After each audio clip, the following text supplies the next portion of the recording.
Joy, how are you? Good. Thank you guys so much for having me on again. Of course. No, never happened. Never happened before. Hey, Tom, I think half the audience was expecting you to introduce Peter Dow. Yeah, no. But welcome to the Dowcast. I'll take Peter Douche. Peter Douche, hell yeah.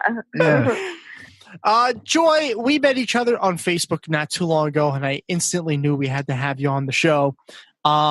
Why don't you go ahead and introduce yourself to our audience? I'm sure some people of our audience probably already knows who you are, but go ahead, introduce yourself. Tell us what you do as well. Okay. So my name is Joy. I was given the name Savage Joy by my viewers. I started out working for Bernie's campaign in 2015 and 16 and realized that I kind of needed to get more political and embrace that free education Bernie was giving us all. And, did the phone banking, the canvassing, started marches, voter registration, things like that, and started going to a bunch of his rallies and all kinds of stuff. And then basically basically everything was stolen from us.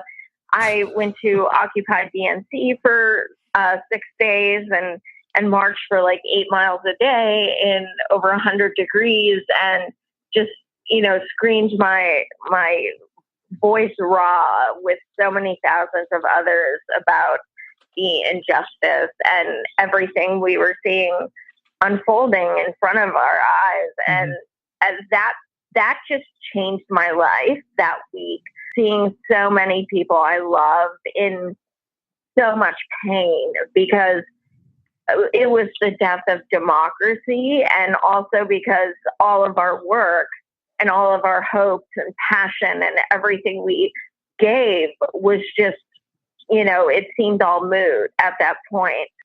So I started, kind of living by, Burns' one quote, never ever lose your sense of outrage. And I started organizing events. I'm in Harrisburg, Pennsylvania area. So I would have a lot of events on the Harrisburg Capitol steps. It was very convenient. So I would do everything from Flint to Daffel to Muslim solidarity to support of immigrants, and it just kind of started taking a life of its own. And, the policemen would say, wow, we're going to have to start charging you a second mortgage for being on these steps all the time. And it was just, it's, very rewarding. I mean, sometimes there's almost 1,000 people who show up who, Wow. It's pretty amazing. And, it's good proof of, sometimes people aren't the ones who take that initial step, but if you do something and you make it available to them, they will join in a heartbeat. So that kind of got me started with everything like organizing and doing all the protests and rallies and marches, things like that. And then I met the creator / manager of Real Progressive, Steve Grumbine, and he was kind of like on me for like a year. Like, you have to come, join Real Progressives. You have to. And I was so self-conscious about being on camera. And I was like, I'm the kind of person who's a free spirit in person, but I get in front of a camera and I just, I'm just a dork, but not in a good way. Mm-hmm. And he just kept trying to talk me into it. And, I was doing like rant videos about like the DNC and shit on my personal page. And I literally had about 200 friends. So it'd be good if it got maybe 20 emojis, maybe. Sure. So I one day I was just like, you know what? Fuck it. I'm going to join. I'll do a video. I'll see how it goes. And you can hear my voice trembling in it. It's awful. I looked back and I played it for like 20 seconds and I was squirming. but but yeah, like it ended up getting like over 5,000 views, and it was like, I got a lot of hate though. I'm not gonna front. Like I got a lot of hate. Usually the hate I get is about the way I look, which is not very progressive, but it seems like that's crazy. A lot of it. Yeah, it's like, I can't even pay attention to what you're saying because I'm just staring at all the like earrings in your face and like just stupid shit. And it's just like, oh my God, dude, you have no idea. It's so fucking stupid. No, that's why we oh my God, like it's so ridiculous. Like I can't even count how many. There's probably at least one on each show I do easily. Wow, that's unbelievable. So that's something I have to try and get used to. Now, a lot of people, I've a lot of the same followers and stuff, so people have gotten more used to me, but I still get lectured a lot about my language because that's nice. Being a girl, it's kind of like, I get these these guys who are literally like my age. I'm going to be 40 in a few months, even though I look about 16. I am, I'm a grown adult. And they'll come at me and be like, "Do you kiss your mother with that mouth?" And I'll say, "You're damn fucking right, I do." And so people try to micromanage. I'm not like other live streamers because I do say what's on my mind. I have no qualms, being raw and being organic and asking things that make people uncomfortable and, asking things that no one else will. I feel that's my duty. So I my rant went into, I had a speaking event where I was speaking in Chicago at the People's Summit, and I was actually speaking on a panel with Levy Sanders, Bernie's son. And that's cool. When we've become very close friends. Very cool. And when I was, we've talked on the phone for like hours, a million times. And the funny thing is, he sounds exactly like his dad, but with a whole bunch of F-bombs. Like, he'll be like, fucking oligarchy. Like, it's so spot on. It's amazing. So I was there and I met this real, this boy who was such a sweetheart, and he's from Broward County in Florida, and he was telling me he works for Tim Canova, and I said, "Oh, do you think he'd come on my show?" And I didn't really have a show. I would just rant here and there. And, the kid's like, "Yeah, I don't see why not." The next thing I know, my very first interview is none other than Tim Canova. And I pretty much had a nervous breakdown that day. And the next day I texted him and I was like, "Surprise, you're the first interview I ever did." And he thought I was joking. And, he said some really sweet, very kind, just very beautiful things to me. And it just kind of kept me going. That's awesome.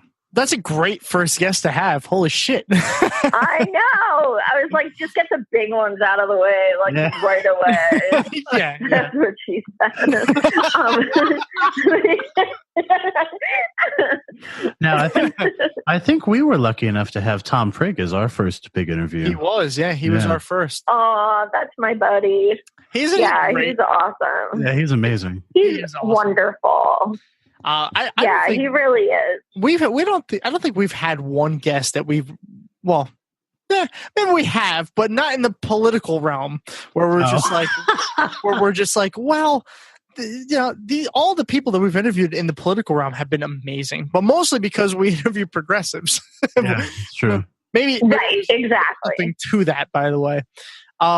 So your show, one of the things that you were telling me about your show is that you are not afraid to speak your mind. And you've had quite a few run-ins with people because you ask questions that others don't ask.